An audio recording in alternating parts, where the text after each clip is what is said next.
Arratsaldeko 4:18 Pellegrino Matarazzo izango da 2027 arte Realeko entrenatzailea joan den astean Levanteren aurkako berdinketaren ostean eman zuen jakitera klubak Pellegrino Matarazzo izango dela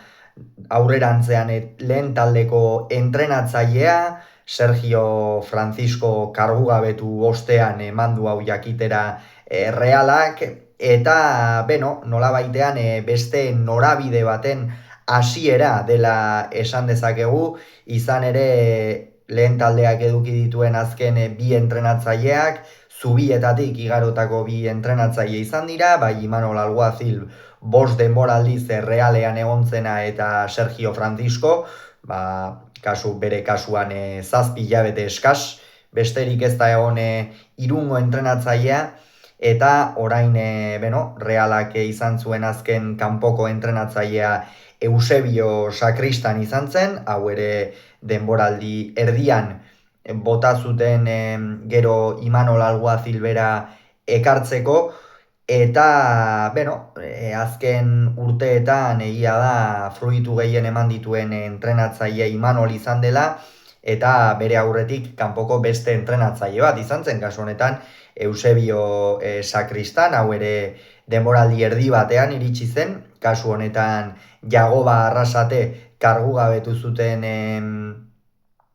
urte horretan, denboraldi erdian iritsi zen, Reala jada UEFA-tik kanpoan zen, emaitzak ez ziren onak izaten ari, eta nonbait taldearen norabidea aperri bairi eta gainontzeko zuzendaritzako kidei gustatu ez, eta Eusebioren aldeko autua egin zuten, Eusebio ere egon zen urte batzuk, eta orain Pellegrino Matarazzo, bere ondoren etorri den beste kanpoko entrenatzailea, egia esan ez dauka ibilbide oparorik, luzerik, Hoffenheimen laguntzaile izan zen, kasu honetan Julian Nagelsmann eta Alfred Schreuderekin. Gero Stuttgarten Stuttgarten entrenatzaile izan zen, Hoffenheimen ere gerora entrenatzaile izan zen, eta orain Realean, beraz, gusten dugu ez dela ibilbide oparoko entrenatzaile bat, eta ikusten dugu baita ere ez dela hasiera batean mintzat, orain arte eduki dituen esperientziengatik ez dela izan entrenatzaile irabazle bat. Eta, nik uste aurten zuzendaritzak kontzienteki hartutako erabaki bat izan dela, lerroari, hau da Robiko lerroari jarraipena eman nahi izan zioten, ez zuten lortu, eta ondorioz, orain beste norabide bat hartu du klubak, eta ea zer moduzen joaten den. Nik uste fedea izan behar dela, Alemanian izena duten bi talde entrenatu baititu, esan dezakegu orokorrean prestigioa eta kontuan izanik Realaren paretsu dauden bi talderen izenak, bi talde direla, Hoffenheim eta Stuttgart, eta bera ilusioz hartuko du noski lan hau, beretzako ere liga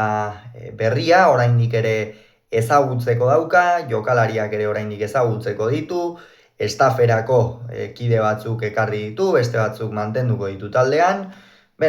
hor gauza desberdina daude, eta atzo izan zuen edo zuzendu zuen lehenengo entrenamendua Matarazzok, eta kasu honetan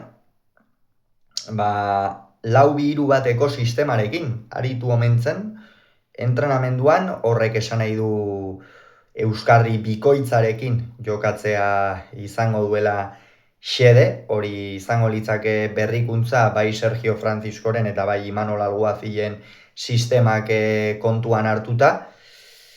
eta kontuan hartuta ez sistemekin alderatuta, eurek 4-3-3ko sistemarekin jokatzen baitzuten, naiz eta Imanolek tarteka 4-4-2ko erronboa ere ezartzen zuen zelaian, Sergio lagun arteko norgehiagoketan bai, baina gero ligan etzen horretara usartu. Eta, orain Mataratzok beste bira bat eman nahi dio taldeari, ikusiko dugu, ea jokalariek azkar ulertzen duten, azkar sinesten duten entrenatzailearen mezu horretan, funtsezkoa baita hori, jokalariek entrenatzailearen mezuan sinestea, eta ikusiko dugu, ea horrela den, eta ea arrakasta duen Mataratzok realean, eta ibilbide luzea egiteko gaide, momentuz gauza gehiago ere ezin ditugu esan, apur bat datuetan edo sartuta, Wayne New Jerseyen jaio zen, Estatu Batuetan, jatorri italiarra du, orain une honetan 58 urte dauzka, eta 2027ko ekainaren 30 arte, beraz 2 urteko kontratua sinatu dio taldeak, hala ere ziur, aurten denboraldi geratzen dena, bigarren itzuli ona egin, eta ostean datorren denboraldian ere ongi hasten bada, ziur klubak kontratua berrituko diola. Baina horiek esateko oraindik goiz da, partidaz partida ikusten joan behar da, entrenamendu jokalariak ere entrenatzaile ezagutzen joango dira eta entrenatzailea baita jokalariak ere, beraz, ea zer gertatzen den hurrengo hilabeteetan.